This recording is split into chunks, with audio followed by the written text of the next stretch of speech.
Hello guys, my name is Siddharth और आज की वीडियो में हम एक्सप्लेन करने वाले हैं सोलो लेवलिंग के दूसरे एपिसोड को। और एपिसोड 1 का लिंक आपको कमेंट एंड डिस्क्रिप्शन बॉक्स में मिल जाएगा। तो चलिए अब जानते हैं आगे की कहानी को एक नए एपिसोड के साथ। तो पिछले एपिसोड में हमने देखा था कि इस दुनिया के अंदर 10 साल पहले कुछ ऐसे पोर्टल्स खुलने लगे जिनके अंदर कुछ मैजिकल बीस्ट और मॉन्स्टर्स पाए जाते हैं, और इसी के साथ कुछ इंसानों में जादुई शक्ति भी जाग गई जिन्हें हम हंटर्स कह के बुलाते हैं। और ये हंटर्स उन पोर्टल्स में जाके उन मॉन्स्टर्स को मारते हैं। और इस कहानी का मेन लीड जिन्वू इस दुनिया का सबसे कमजोर हंटर है, जहाँ जिन्वू अपने बाकी हंटर दोस्तों के साथ एक टेम्पल जैसे डंजन में जाता है, जिस टेम्पल के अंदर में काफी सारे स्टैचूज मौजूद थे। और वो सारे स्टैचूज एक बैग जिंदा हो जाते हैं, जिसके कारण 2 हंटर्स मारे भी जाते हैं। ये देख के वहाँ मौजूद सारे हंटर्स डर जाते हैं और उनका कैप्टन उन्हें हिलने से मना करता है, वरना वो स्टैचू इन पे वापस से हमला करेगा। जहाँ जूही ने डर के मारे अपने कान बंद किए हुए थे। कैप्टन जिन्वू का शुक्रिया करता है क्योंकि स्टैचू के हिलते ही जिन्वू ने सबको झुकने को बोल दिया था, वरना वो सभी हंटर्स झुलस के मारे जाते। अभी जिन्वू नोटिस करता है कि कैप्टन का एक हाथ कट चुका है। फिर वो हाथ पे पट्टी बांधने लगता है ताकि ज्यादा खून ना बहे। वैसे तो जूही को अपने हीलिंग पावर से कैप्टन का इलाज करना चाहिए था,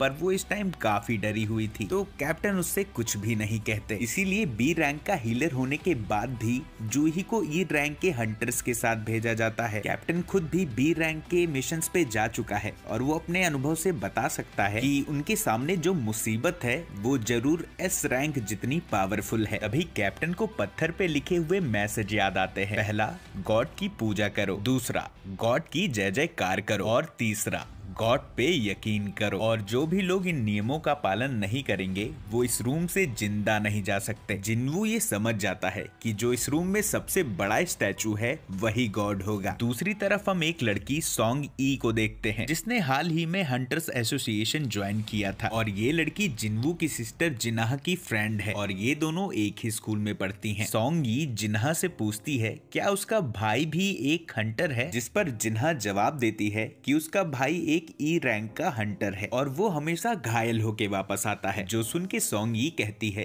कि अगर वो उसके जगह होती तो ऐसा कभी नहीं होता। वहीं कैप्टन और जिन्वू ये सोच रहे थे कि उन्हें आगे क्या करना चाहिए, तभी उनमें से एक हंटर चिल्लाते हुए कहता है कि वो यहाँ नहीं मरने वाला। हाल ही में उसने काफी बड़ी कंपनी ज्वाइन की है और उसे पूरा यकीन था कि वो अपने फास्ट स्पीड से स्टैचू के अटैक करने से पहले ही इस रूम से बाहर निकल जाएगा। तभी ये हंटर बिजली की तेजी से यहाँ से भागने की कोशिश करता है, लेकिन वो गॉड स्टैचू पलक झपकते ही उस हंटर को राख में मिला देता है, जिसे देख सारे लोग ये समझ जाते हैं कि अगर ये स्टैचू चाहे तो पलक झपकते ही इन सबको मार सकता है। लेकिन अगर ऐसा ही है तो उसने अब तक इन सबको मारा क्यों नहीं। तभी जिन्वू को पत्थर पे लिखे हुए नियमों की याद आती है और वो समझ जाता है कि ये नियम इस गॉड के हैं। जिन्वू अब खड़ा हो जाता है और उस गॉड स्टैचू के सामने सर झुका लेता है, जिससे वो स्टैचू जिन्वू को नहीं मारता। फिर जिन्वू बाकी के हंटर्स को भी उस स्टैचू के सामने झुकने को कहता है, क्योंकि जब तक उनके सर नीचे हैं स्टैचू उन सबको नहीं मारने वाला। और गॉड की पूजा करने वाले नियम का मतलब भी यही है। फिर सभी लोग जिन्वू की बात मानकर सर झुका लेते हैं। ये देख के गॉड स्टैचू खुश होता है और स्माइल करने लगता है। ये देख के सभी हंटर्स को लगता है कि अब उन्हें कुछ नहीं होगा। फिर वो सब उठ के खड़े हो जाते हैं, लेकिन तभी वो गॉड स्टैचू भी उठ के खड़ा हो जाता है और इन लोगों को कुचलने के लिए उनके आगे बढ़ने लगता है। तभी जिन्वू कहता है कि हमें दूसरा नियम भी पूरा करना होगा,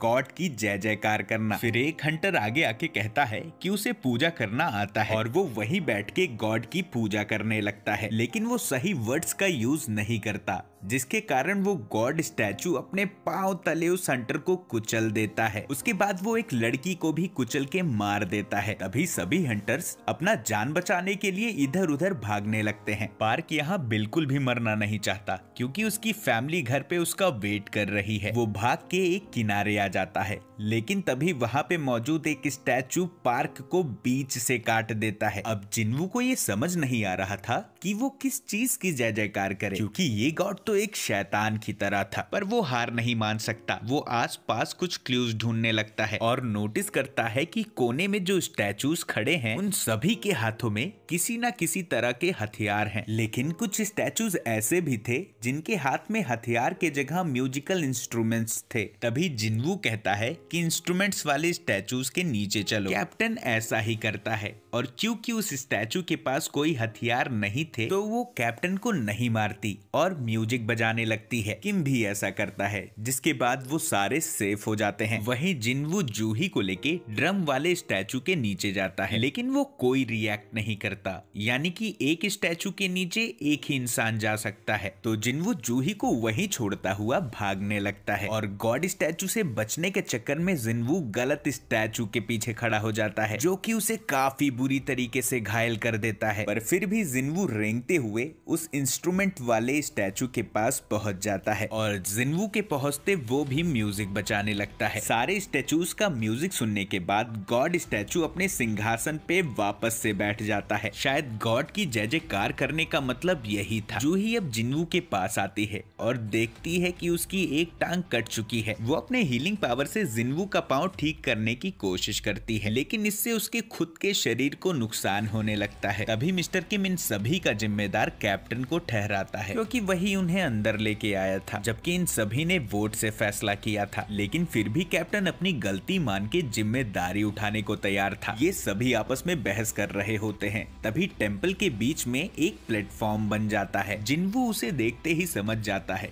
कि वो एक ऑल्टर है, जहां गॉड को एक जिंदा चीज की बलि देनी होती है। जहां तीसरे नियम गॉड पे यकीन करो से इसी का मतलब है, यानी कि इन हंटर्स में से किसी एक को अपनी बलि देनी होगी। किम अब कैप्टन के गले पे तलवार रख के उसे ही बलि देने को कहता है, और वैसे भी उसने जिम्मेदारी लेने को कहा था। तो कैप्टन किम की बात को मानते हुए ऑल्टर के तरफ बढ़ने लगता है। जिन्वू ये जानता था कि इसमें सिर्फ कैप्टन की ही गलती नहीं है, उन सब ने यहाँ आने के लिए वोटिंग की थी। फिर जैसे ही कैप्टन उस वॉल्टर के पास पहुँचता है, वहाँ आग जलने लगती है। कैप्टन चिल्लाते हुए कहता है कि अब वो क्या करे उसे समझ नहीं आ रहा। तभी जिन्वू कहता है कि वो ऑल्टर को और भी करीब से देखना चाहता है। फिर दो हंटर जिन्वू को लेके ऑल्टर के पास जाते हैं, जिससे वहाँ 3 जगह और आग जलने लगती है। जिन्वू कैप्टन से पूछता है कि अगर वो यहीं पे वेट करे तो क्या उन्हें बचाने कोई आएगा, जिसपे कैप्टन जवाब देता है कि इस पोर्टल को खुले हुए 7 दिन हो गए हैं, तो शायद ही अब उन्हें कोई रेस्क्यू करने आएगा। असल में 7 दिनों के बाद ये पोर्टल्स पूरी तरीके से खुल जाते हैं, जिससे वो सारे मॉन्स्टर्स इंसानी दुनिया में आ सकते हैं। इसीलिए सारे हंटर्स के पास 7 दिन का टाइमलाइन होता है,